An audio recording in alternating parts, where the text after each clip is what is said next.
capítulo 35. Estuvimos cantando el Padre Nuestro y Enrique decía que nuestro Dios no es un Dios lejano, es muy cierto. Sin embargo, muchas veces por nuestra carnalidad y nuestra inmadurez nos parece que Dios es un Dios lejano. Me imagino es como muchas veces nos sucede como padres con los adolescentes que no quieren tomarnos en cuenta. A veces quieren actuar como si no estuviéramos presentes ni parte de sus vidas. Y desafortunadamente hay personas que cuando tengan sus 50 o 60 años siempre piensan como adolescentes por su inmadurez. Y yo creo que espiritualmente es igual, que muchas veces hay personas que jamás crecen, no llegan a la madurez. Y Jacob es una persona bastante interesante. Tenemos ya bastante tiempo de estar estudiando su vida, su peregrinaje espiritual.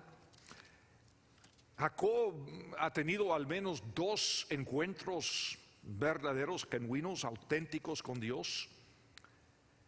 Y cada vez pensamos, esto es, ya va a crecer, ya va a salir de su carnalidad, y no es así. Sigue en su carnalidad.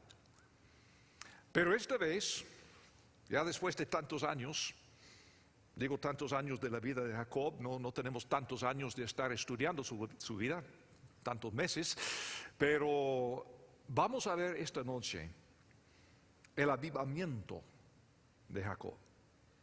Y que por fin Jacob va llegando a la madurez, va llegando a entender lo que es en verdad andar con Dios. Vamos a leer el texto bíblico, por favor, aquí en capítulo 35. Dijo Dios a Jacob: levántate y sube a Betel y quédate allí, y haz allí un altar al Dios que te apareció cuando huías de tu hermano Esaú.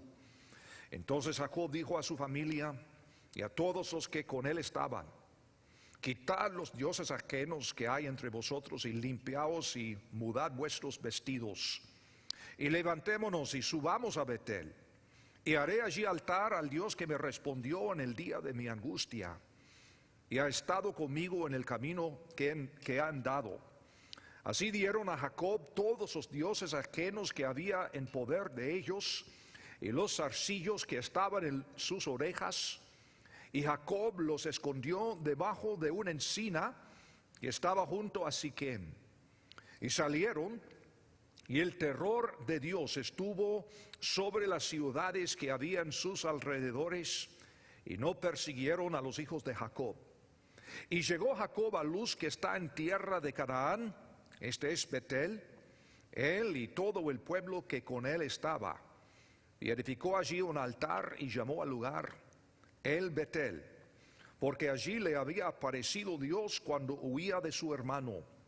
Entonces murió Débora, ama de Rebeca, y fue sepultada al pie de Betel, debajo de una encina, la cual fue llamada Alon Bacut. Apareció otra vez Dios a Jacob cuando había vuelto de Padan Aram, y le bendijo. Y le dijo Dios: tu nombre es Jacob, no se llamará más tu nombre Jacob, sino Israel será tu nombre. Y llamó su nombre Israel. También le dijo Dios: yo soy el Dios omnipotente, crece y multiplícate, una nación y conjunto de naciones procederán de ti, y reyes saldrán de tus lomos. La tierra que he dado a Abraham y a Isaac la daré a ti, y a tu descendencia después de ti daré la tierra. Y se fue de él Dios del lugar en donde había hablado con él. Y Jacob erigió una señal en el lugar donde había hablado con él, una señal de piedra, y derramó sobre ella libación, y echó sobre ella aceite. Y llamó Jacob el nombre de aquel lugar donde Dios había hablado con él, Betel. Después partieron de Betel y había aún como media legua de tierra para llegar a Éfrata, cuando dio a luz Raquel y hubo trabajo en su parto. Y aconteció, como había trabajo en su parto, que le dijo la partera: no temas, que también tendrás este hijo. Y aconteció que al salírsele el alma, pues murió, llamó su nombre Benoni, mas su padre lo llamó Benjamín. Así murió Raquel, y fue sepultada en el camino de Éfrata, la cual es Belén. Y levantó Jacob un pilar sobre su sepultura. Esta es la señal de la sepultura de Raquel hasta hoy. Y salió Israel y plantó su tienda más allá de Migdal Edar. Aconteció que cuando moraba Israel en aquella tierra, fue Rubén y durmió con Bilha, la concubina de su padre, lo cual llegó a saber Israel. Ahora bien, los hijos de Israel fueron 12. Los hijos de Lea: Rubén, el primogénito de Jacob; Simeón, Leví, Judá, Isaacar y Zabulón. Los hijos de Raquel: José y Benjamín. Los hijos de Bilha, sierva de Raquel: Dan y Neftalí. Y los hijos de Silpa, sierva de Lea: Gad y Aser. Estos fueron los hijos de Jacob que le nacieron en Padan Aram. Después vino Jacob a Isaac, su padre, a Mamre, a la ciudad de Arba, que es Hebrón, donde habitaron Abraham e Isaac.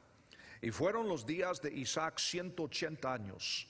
Y exhaló Isaac el espíritu y murió.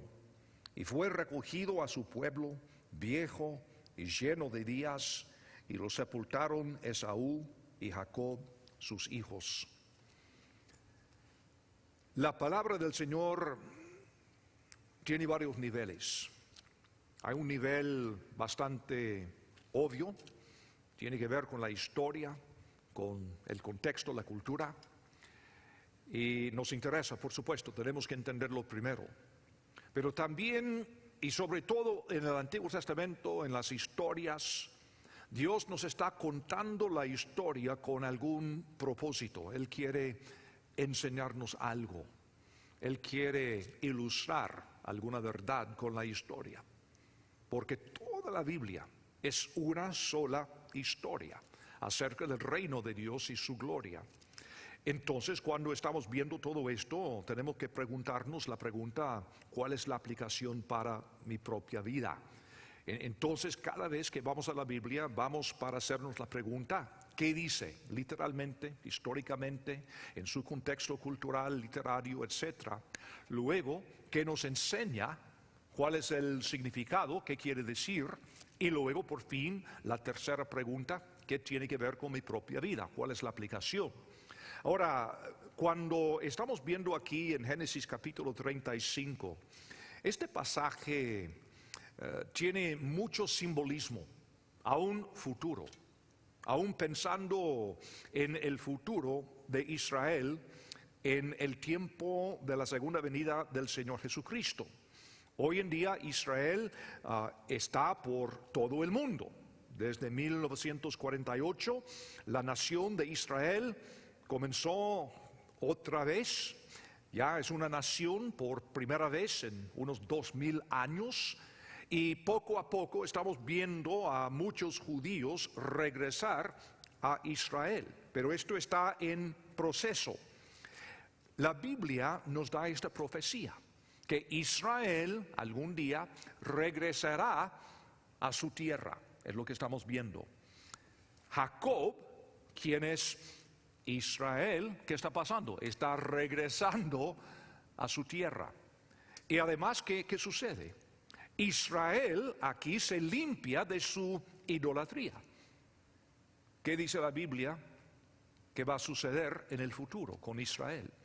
Lo mismo.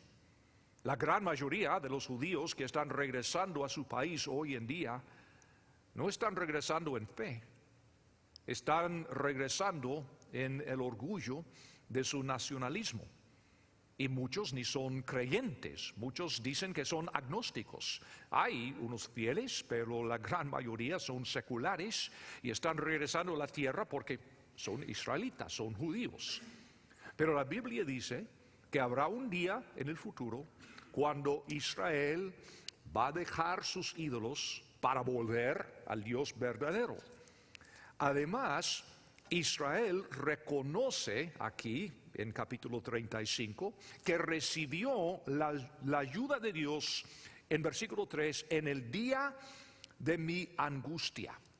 Ahora, esta frase, el día de angustia, es una frase que aparece varias veces en la Biblia y casi siempre tiene que ver o directa o indirectamente con el tiempo de tribulación profetizado sobre Israel antes de la venida del Señor. Entonces, lo que estoy diciendo, tenemos aquí en este pasaje mucho simbolismo profético, muchos cuadros, muchas ilustraciones. Además, en versículo 5 podemos ver que el terror de Dios ha caído sobre los gentiles, los no judíos en derredor de ellos. Lo mismo que la Biblia dice va a suceder en el tiempo de la tribulación, y que Israel experimenta una manifestación personal de Dios, como lo vemos acá en versículo 9. Dice la Biblia que habrá un día en el futuro cuando Dios de nuevo va a aparecer a Israel. Y en aquel entonces Dios va a restaurar la adoración de Israel a Dios, como sucede aquí en versículo 14. Además, ¿qué va a suceder en aquel día en Israel? ¿Quién aparece? Pues el Mesías, por supuesto. ¿Dónde está el Mesías hoy en día? Está a la mano derecha de Dios, dice la Biblia. Ahora, ¿quién aparece aquí? Benjamín. En el versículo 18, Benjamín quiere decir el hijo de mi derecha. Interesante. Hijo de la mano derecha. ¿Qué simbolismo tenemos acá? Podríamos hablar toda la noche y mañana también de este simbolismo profético y todo esto que es muy interesante, pero quizá más provechoso para nosotros hablar un poco en cuanto al avivamiento, porque ahí vivimos muchos de nosotros como Jacob. Muchos de nosotros hemos tenido un encuentro genuino con el Señor, pero muchas veces por alguna razón, por la carnalidad, por la falta de enseñanza, la falta de estudio, lo que fuera, no hemos crecido. Y como Jacob andamos siempre en la carnalidad, en la inmadurez. Entonces, ¿cómo es que podemos llegar al avivamiento? Hablando del avivamiento, la primera cosa que queremos observar, el avivamiento es algo iniciado por Dios y no por nosotros. No es algo que nosotros lo podemos fabricar. Dice en versículo 1, dijo Dios a Jacob. No dice, dijo Jacob a Dios. Al contrario, Dios inicia la plática. Dijo Dios a Jacob, porque el avivamiento no se produce por iniciativa humana. El avivamiento genuino es producido únicamente de la gracia de Dios. En el Antiguo Testamento hay al menos 7 avivamientos. Este es el primero. Podemos ver otro avivamiento en los días de Asa, en Segundo de Crónicas, en los días de Joás, en Segundo de Reyes, en los días del rey Ezequías, también en Segundo de Reyes. También en Segundo de Reyes otro avivamiento en los días del rey Josías. En el libro de Esdras, capítulos 5 y 6, otro avivamiento en los días de Zorobabel. Y por fin en Esdras, capítulo 9, otro avivamiento en los días de Esdras. Pero este es el primer avivamiento que tenemos en el Antiguo Testamento. Ahora, vamos a ver las instrucciones que Dios les da. Primero, la manera de prepararse. Dice aquí en versículo 1, levántate. levántate. Tenemos que tomar una decisión. ¿Aquí me quedo sentado o me levanto? ¿Qué voy a hacer? Se requiere de nosotros acción, decisión. Tenemos que hacer algo. Aunque viene de la iniciativa divina, aunque Dios inicia el avivamiento, reclama de nosotros una respuesta. Levántate, levántate. Por eso muchos no se avivan, porque cuando les llega la palabra del Señor quedan sentados. De una forma auténtica les llega la palabra del Señor. Levántate. Voy a pensarlo. Y quedan pensando toda la vida. Tenemos que hacer algo. Levántate. Y luego el avivamiento también tiene que ver con un lugar. Dice, sube a Betel. Betel, casa de Dios. Sube a Betel. Interesante que no dice baja a Betel, sube a Betel. Porque cuando Dios nos llama, siempre vamos a subir. Interesante. ¿Han notado que en la Biblia uno siempre sube a Jerusalén? No hay ningún caso donde alguien baja a Jerusalén. Subimos a Jerusalén. Subimos al Señor. Y ahora el Señor le dice, levántate, sube a Betel. En otras palabras, casa de Dios. En otras palabras, es retornar al lugar de la bendición.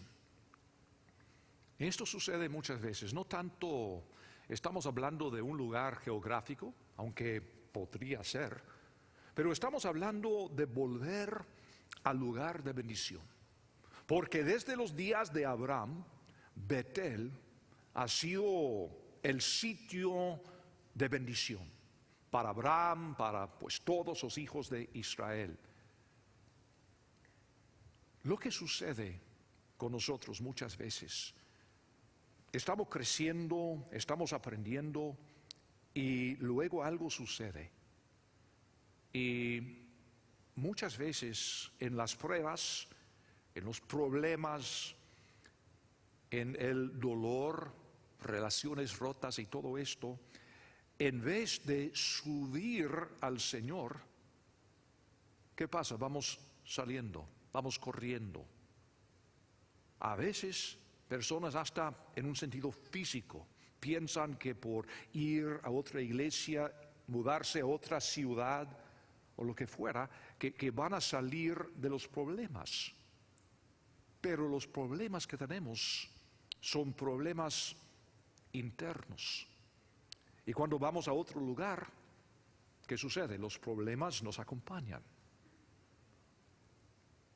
Entonces, en estos tiempos de avivamiento, lo que tenemos que hacer es volver al lugar de bendición. Y como digo, no estoy hablando tanto de un lugar físico, sino este lugar espiritual en nuestras vidas. Y yo creo que cada uno de nosotros entendemos lo que significa para nosotros. ¿Dónde estuvimos? ¿Qué estuvimos haciendo en los momentos de más bendición en nuestras vidas? ¿Dónde estuvimos cuando Dios estaba tan real, tan cerca de nosotros? ¿Y dónde está este lugar? Tenemos que volver. Tenemos que volver a esta posición, a este lugar, a esta relación, lo que fuera. Pero el avivamiento implica también retornar a lo que teníamos antes. Como digo, no necesariamente un lugar físico, pero un lugar de bendición, un lugar de avivamiento. No vamos a experimentar el avivamiento en Egipto. En la Biblia, Egipto simboliza el mundo. Entonces, por eso tenemos que subir a la presencia del Señor. Y en cada caso es diferente. En cada caso, el lugar de bendición es algo diferente para nosotros. Pero ¿qué tenemos que hacer ahí? Quédate allí, dice el Señor. Quédate allí. Pienso en las palabras del Señor Jesús en Juan capítulo 15.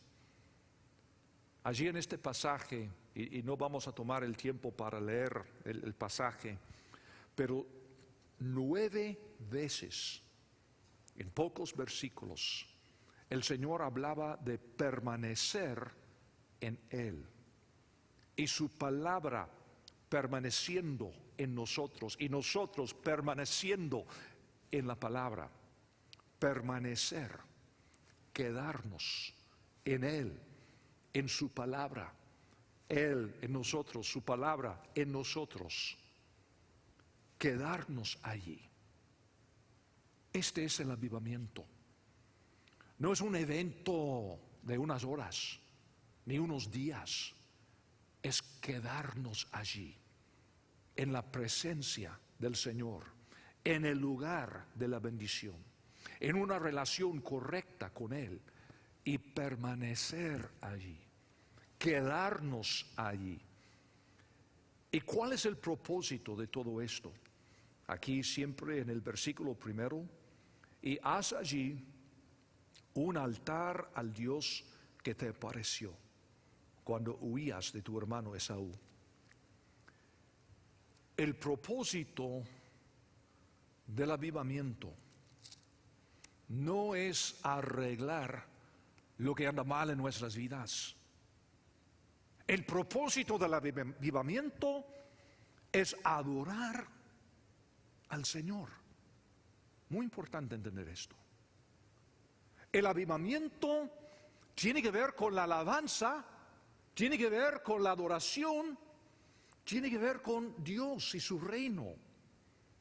No es pensar en nosotros, ay Señor, envíame al avivamiento, porque me va mal, estoy triste, tengo tantos problemas. No, no, no. El propósito del avivamiento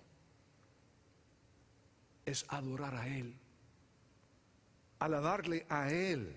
Este es el propósito. El verdadero avivamiento no puede experimentarse si no perdemos de vista nuestros propios problemas y necesidades y lo que Dios puede hacer por nosotros, y empezamos a comprender que la vida consiste en lo que nosotros podemos hacer por Él y nuestra alabanza y adoración.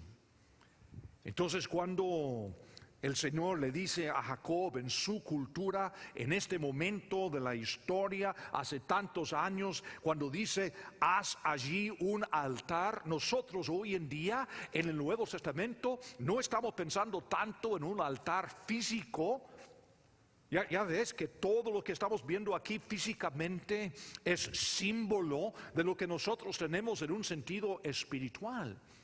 Pero la Biblia dice que en el Nuevo Testamento nosotros también tenemos un altar, pero no es un altar físico, no es esta porción de la iglesia, sino es algo divino, algo intangible que Dios nos da. Por ejemplo, vamos a buscar en Hebreos capítulo 13. Hebreos capítulo 13, por favor. Aquí en Hebreos capítulo 13... el versículo 8 dice, Jesucristo es el mismo ayer y hoy y por los siglos. No os dejéis llevar de doctrinas diversas y extrañas, porque buena cosa es afirmar el corazón con la gracia, no con viandas que nunca aprovecharon a los que se han ocupado de ellas. ¿Qué está diciendo? Hermanos, ya que Cristo vino, ya por lo que Cristo hizo en la cruz y en su resurrección, no hemos de ocuparnos pensando en ofrendas físicas, viandas, ofrendas de cabras y bueyes y todo esto, sino con la gracia de Dios. Y dice, no con vianas que nunca aprovecharon a los que se han ocupado de ellas, versículo 10, tenemos un altar del cual no tienen derecho de comer los que sirven al tabernáculo. Es decir, el altar que tenemos nosotros hoy en día es un altar de gracia, es intangible, un altar de gracia. Y es algo que los sacerdotes del Antiguo Testamento y todos aquellos que ofrecieron animales y pájaros y harina y todo lo demás que podemos ver en el Antiguo Testamento, no entendían, porque Cristo no había venido. Todo esto fue cuadro, fue símbolo de lo que iba a venir. Pero nosotros hoy en día tenemos un altar. Entonces, ¿qué está diciendo el Señor aquí en Génesis capítulo 35 para nosotros? Podemos entender físicamente, literalmente, históricamente lo que pasó.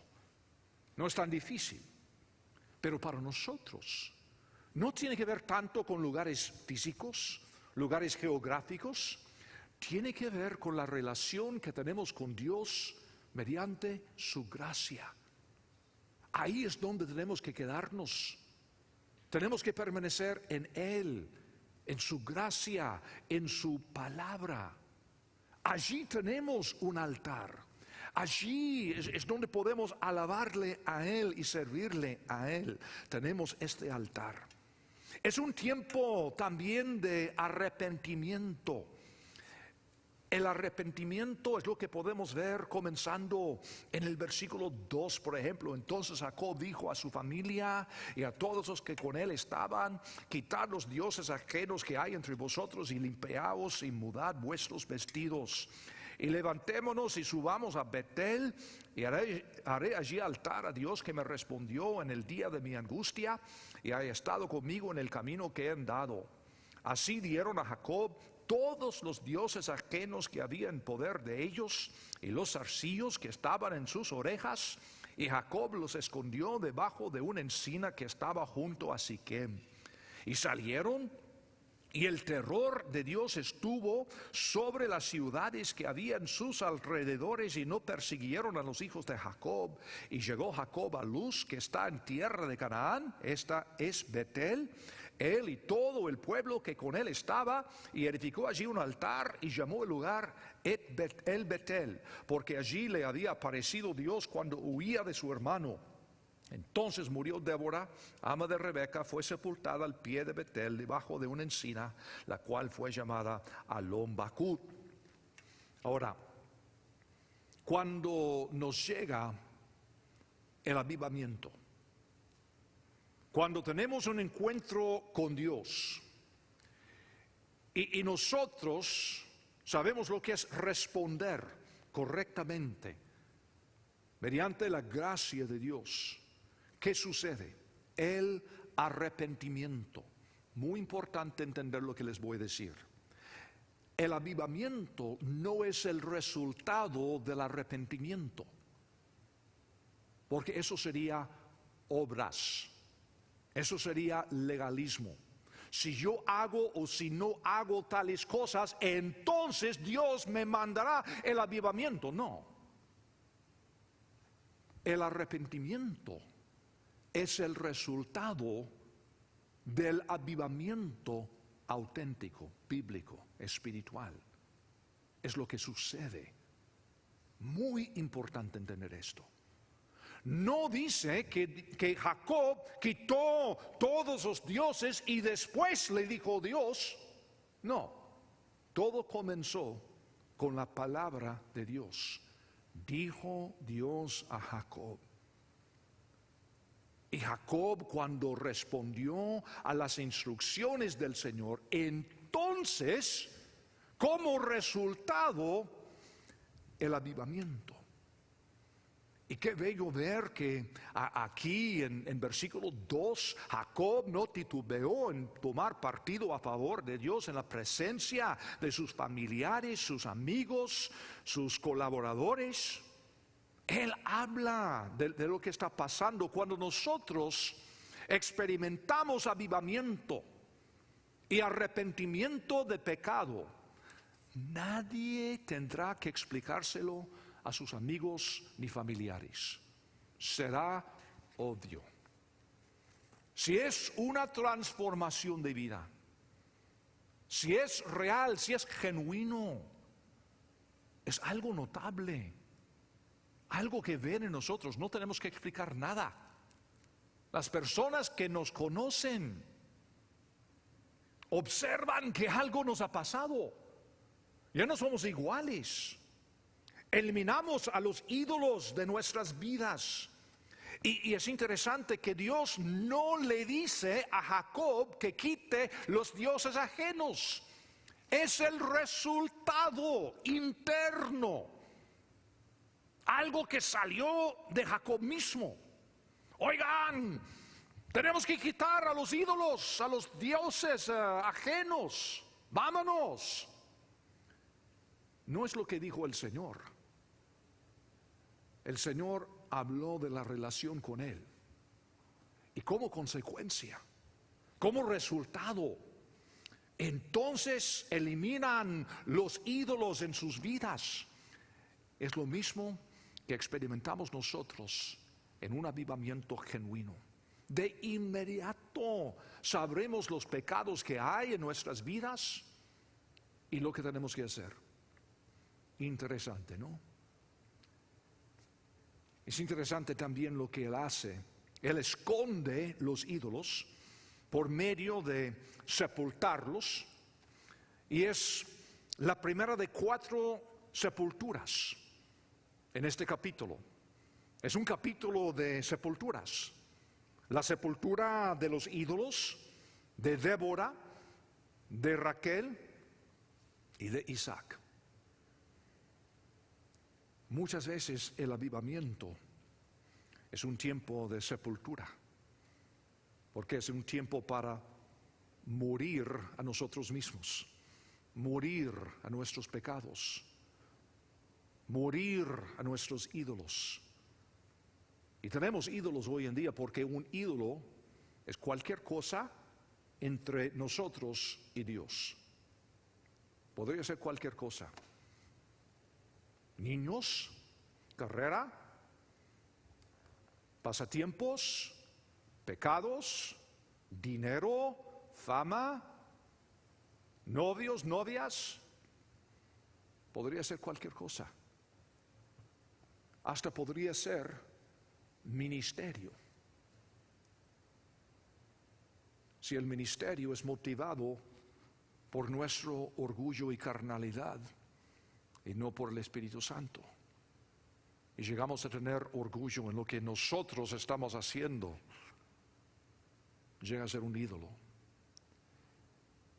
Y además, en el tiempo de avivamiento viene también la pureza a nuestras vidas. Es interesante que dice en versículo 2: quitar los dioses ajenos que hay entre vosotros y limpiaos. Por primera vez en su vida, Jacob se preocupa por vivir una vida limpia. Y luego dice en el mismo versículo: y mudad vuestros vestidos. Necesitan un cambio de vestimenta. La familia de Jacob necesitaba mudarse los vestidos. Ahora, eso es lo que pasó, es la historia, es la cultura, lo que podemos ver literalmente aquí en la Biblia. Sin embargo, hoy en día, cuando el avivamiento viene a nosotros, no tiene que ver con la ropa física, tiene que ver con la ropa espiritual que tenemos. Como Pablo explica, por ejemplo, en Efesios capítulo 4.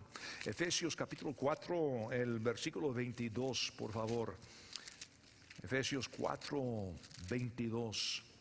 En cuanto a la pasada manera de vivir, despojaos del viejo hombre, que está viciado conforme a los deseos engañosos, y renovaos en el espíritu de vuestra mente, y vestíos del nuevo hombre, creado según Dios en la justicia y santidad de la verdad. Ese es el cambio de ropa que necesitamos nosotros. Tenemos que ponernos a Cristo. Pablo habla de lo mismo a los colosenses en Colosenses capítulo 3, versículo 9. No mintáis los unos a los otros, habiéndoos despojado del viejo hombre con sus hechos y revestido del nuevo, el cual conforme a la imagen del que lo creó se va renovando hasta el conocimiento pleno. Cada cosa es símbolo, es cuadro de algo para nosotros hoy en día.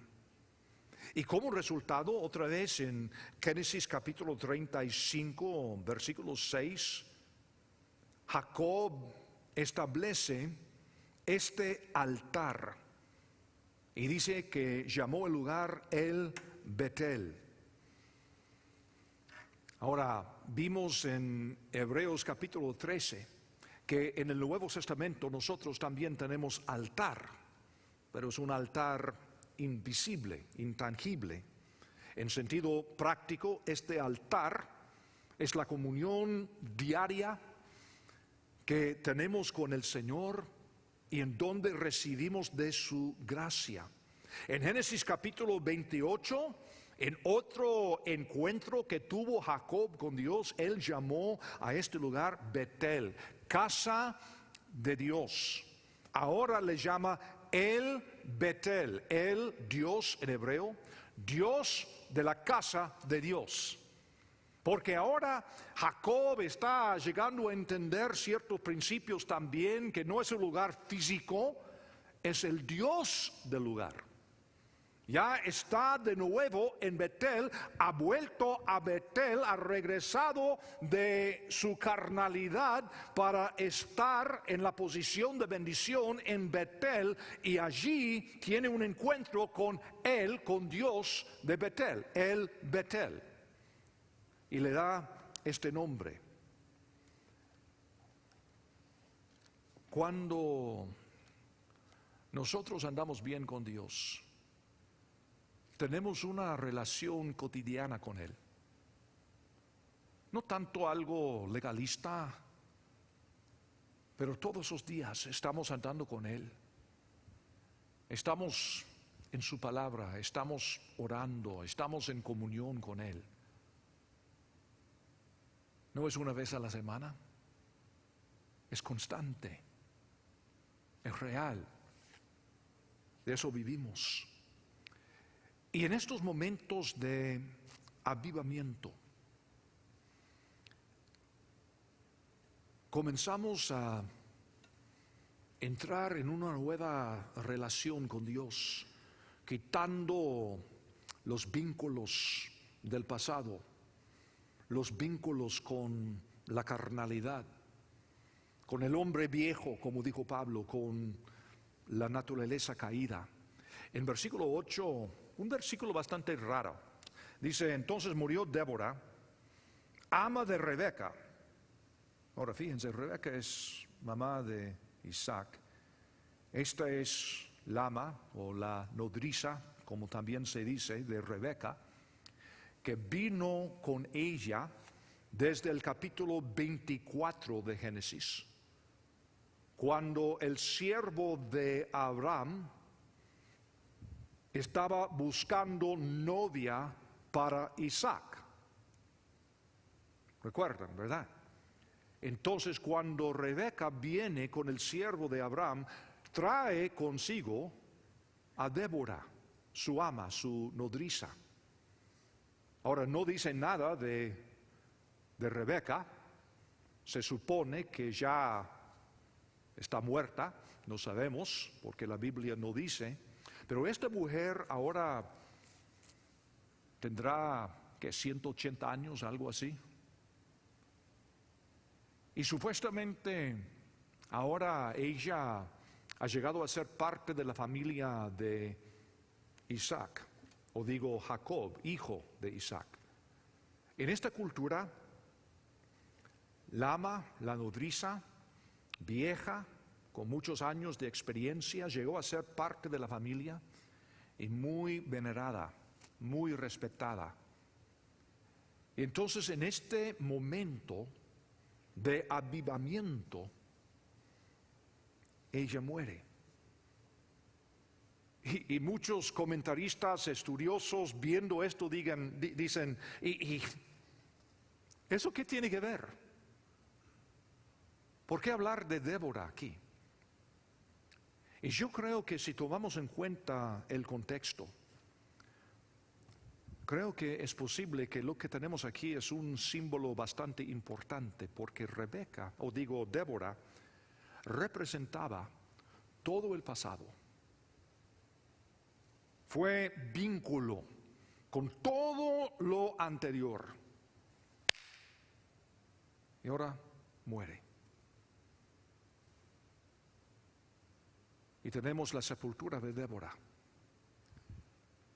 Es la primera vez que vemos a Débora desde el capítulo 24.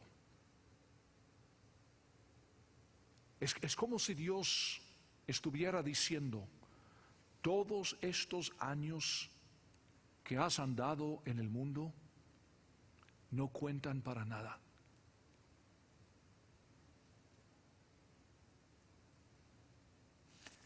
Todos estos años, Jacob, que andabas en tu propia voluntad, que andabas buscando lo suyo, lo propio, no tienen valor ninguno. Y ahora el pasado ha muerto. Ahora no tenemos vínculo con el pasado. Y por eso digo, este capítulo de avivamiento es también un capítulo de sepulturas. Porque es lo que sucede en el avivamiento. Es morir a nosotros mismos, a nuestro pecado, al pasado y aún a los años perdidos, desperdiciados. Pero también, gracias al Señor, el avivamiento es tiempo de una restauración. En versículo 9 apareció otra vez Dios a Jacob cuando había vuelto de Padan Aram y le bendijo. Y le dijo Dios, tu nombre es Jacob, no se llamará más tu nombre Jacob, sino Israel será tu nombre. Y llamó su nombre Israel. Y posiblemente ustedes están pensando, eso lo escuchamos antes. Sí, es cierto. De hecho, vamos a ver Génesis capítulo 32, versículo 28. Cuando Jacob luchaba con Dios y el varón, quien es Dios, le dijo, no se dirá más tu nombre Jacob, sino Israel, porque has luchado con Dios y con los hombres y has vencido. En este momento, Dios le cambia su nombre, pero Jacob no deja de ser Jacob. Sigue viviendo como Jacob, con las mismas actitudes, con los mismos hábitos, con la misma falta de carácter, aunque ha tenido un encuentro genuino con Dios. Ahora, después del avivamiento, Dios viene de nuevo para restaurar lo que le había prometido. Y en este caso un nuevo nombre. En versículo 11 dice, también le dijo Dios, yo soy el Dios omnipotente, crece y multiplícate, una nación y conjunto de naciones procederán de ti y reyes saldrán de tus lomos. De nuevo, es una confirmación de lo que Dios le había prometido desde un principio. De hecho, desde el día de su nacimiento, Dios dijo lo mismo en el día que nació Jacob. Y ahora, después de los tantos años, por primera vez, Jacob está en la posición para recibir esta promesa. En versículo 12, la tierra que ha dado a Abraham y a Isaac la daré a ti y a tu descendencia. Después de ti daré la tierra. Esto viene de Génesis capítulo 12 y capítulo 13 y todo esto en los días de Abraham. Ahora, ¿estas promesas son nuevas? Ninguna. Ninguna. Son viejas. Pero lo que pasa por primera vez, Jacob está en una posición espiritual para, digamos, activar estas promesas en su vida por la gracia de Dios. Vamos a ver lo que dijo Pedro en 2 de Pedro, el primer capítulo. 2 de Pedro, capítulo 1, el versículo 3, por favor. Como todas las cosas que pertenecen a la vida y a la piedad, nos han sido dadas por su divino poder. ¿Cuándo? Tiempo pasado, ¿verdad que sí? Nos han sido dadas por su divino poder mediante el conocimiento de aquel que nos llamó por su gloria y excelencia, por medio de las cuales nos ha dado preciosas y grandísimas promesas, para que por ellas llegaseis a ser participantes de la naturaleza divina, habiendo huido de la corrupción que hay en el mundo a causa de la concupiscencia. ¿Estas promesas son nuevas? No. Son las mismas promesas que han estado en este libro desde antes de nuestro nacimiento, antes de nuestro nacimiento físico y espiritual. Aquí han estado. Entonces, ¿por qué no vivimos así? Por lo de Jacob. Porque andamos en nuestra carnalidad e inmadurez, egoísmo, orgullo, pecado. No es que las promesas no están, no, las promesas están, todo el tiempo aquí están. El avivamiento es volver al Señor y por primera vez entender que es una realidad lo que nos ha prometido. Y es entonces que el poder de Dios puede operar libremente en y a través de nosotros en el momento del avivamiento.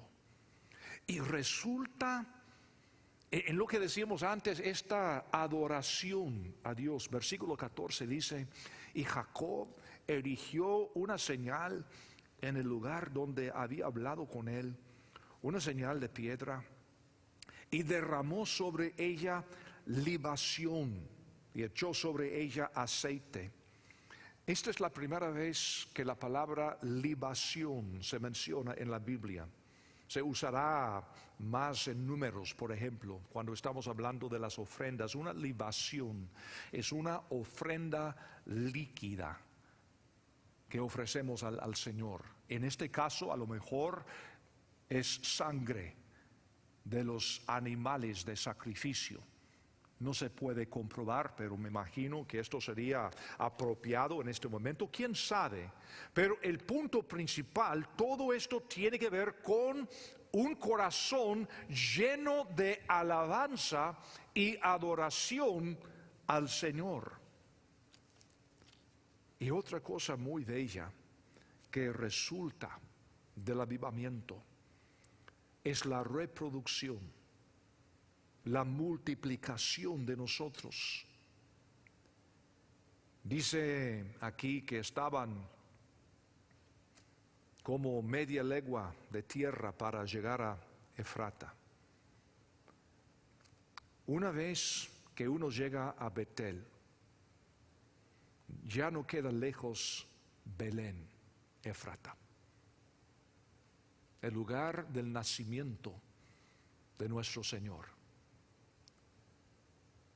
Es decir, Belén, cuyo nombre quiere decir casa de pan, de Jesús, quien dijo: yo soy el pan de vida, en donde el alma hambrienta haya alimento, el lugar donde nació nuestro rey. Cuando llegamos a Betel, ya no estamos lejos de Belén. Esta comunión con Él. Pero también, como ya estamos viendo, el verdadero avivamiento trae muchas veces el verdadero dolor, como la muerte, por ejemplo, de Débora. ¿Saben qué? Es algo muy doloroso confesar el pecado, ¿verdad que sí? Recibir la convicción del Espíritu Santo y entender que tenemos pecado y tenemos que confesárselo al Señor, y en caso de relaciones interpersonales tenemos que confesar también lo que hemos hecho. Puede ser algo muy doloroso. Pero ¿saben qué es más doloroso aún? El dolor de parto. El dolor de parto. Algunas mujeres diciendo sí, sí. Pero es cierto que en la vida espiritual, reproducirnos implica dolor. Siempre hay un dolor de parto. Compartir nuestra fe, hacer discípulos, reproducirnos, aunque es algo que nos da mucha satisfacción, nos trae dolor también. Algo que, bueno, soy hombre por supuesto, pero es algo que solamente una mujer puede entender, la satisfacción de ser madre y el dolor que ha experimentado para llegar a este momento. Es lo que podemos ver acá.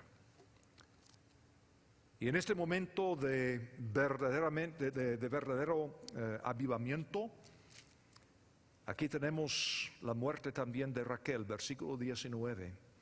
Así murió Raquel y fue sepultada en el camino de Éfrata, la cual es Belén. En Génesis capítulo 30 fue ella que pidió hijos, diciendo, ¿y si no me muero? Pues ella obtuvo sus hijos y murió de igual manera como todos nosotros. En un sentido práctico, esto libera a Jacob de su pasado, de su vida de carnalidad. Y desde este día en adelante, él nunca vuelve a ser el mismo. Es un cuadro de la muerte de la carne. Y es la única manera verdadera de tener fruto. Fruto resulta del avivamiento.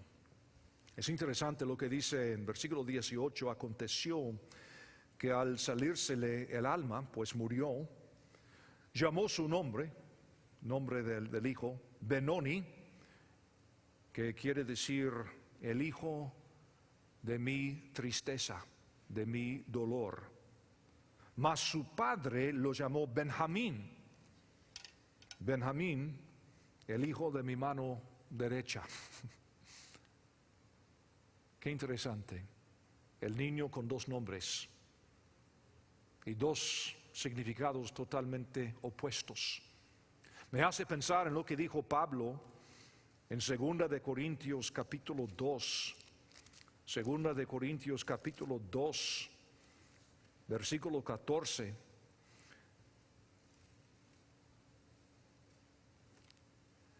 Mas a Dios gracias, el cual nos lleva siempre en triunfo en Cristo Jesús, y por medio de nosotros manifiesta en todo lugar el olor de su conocimiento.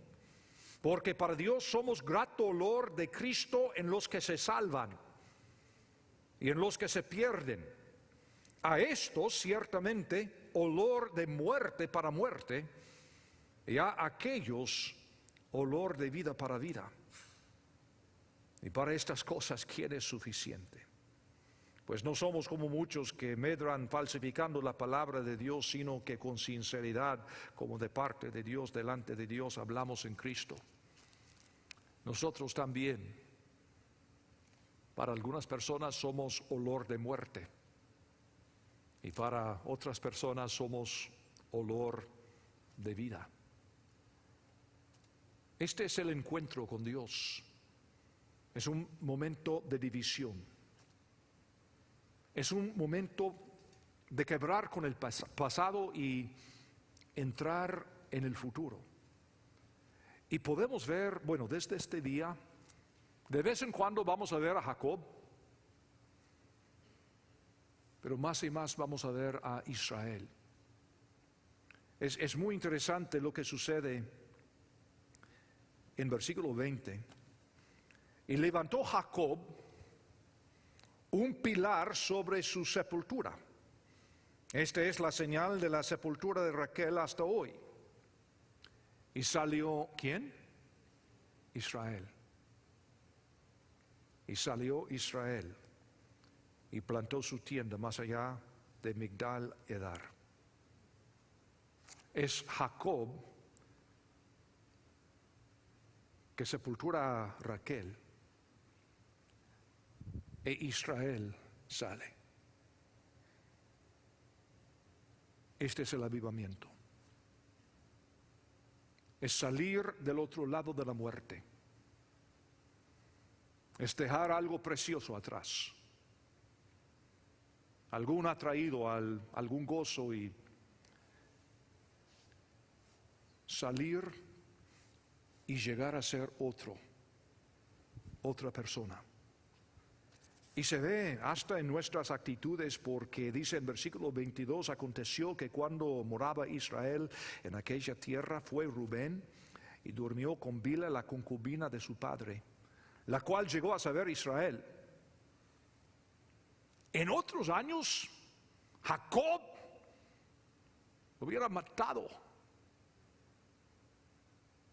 pero esta vez no. Esta vez Israel confía que Dios confrontará a Rubén cuando llegue el tiempo.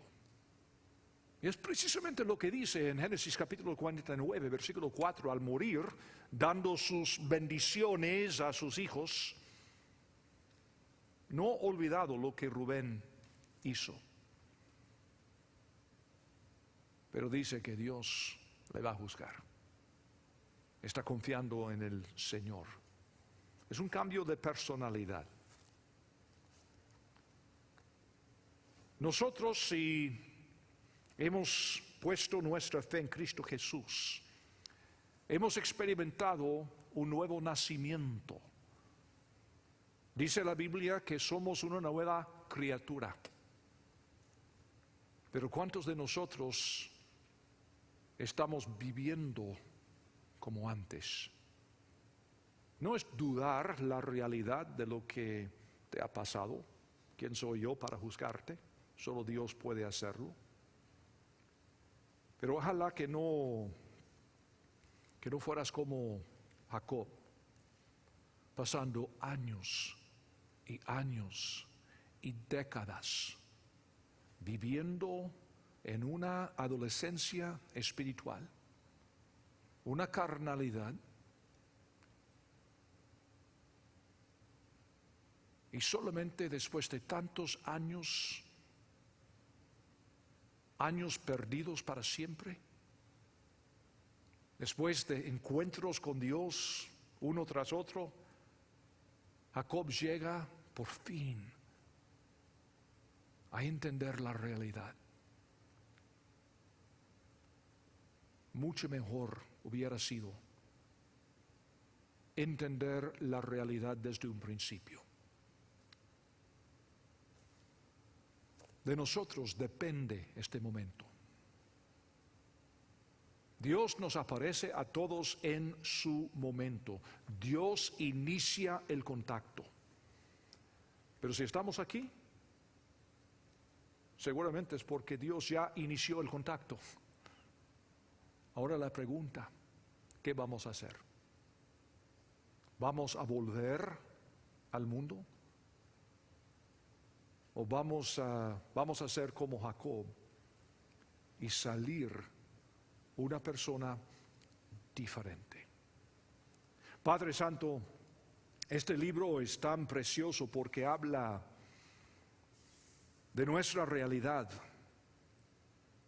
Habla de lo que experimentamos nosotros. Gracias, Señor, que los héroes de la Biblia son personas normales, personas como nosotros, como cualquiera. Personas con problemas y complejos y carnalidad y pecado, como nosotros. Porque así, Señor, nosotros podemos aprender sin tener que pasar por el mismo nivel de dolor. Nosotros podemos aprender por fe lo que ellos tuvieron que aprender por la dura experiencia. Y por eso, Señor, te suplico esta noche, por las personas que están escuchando la historia de Génesis capítulo 35, que puedan ser motivados a examinar sus propios corazones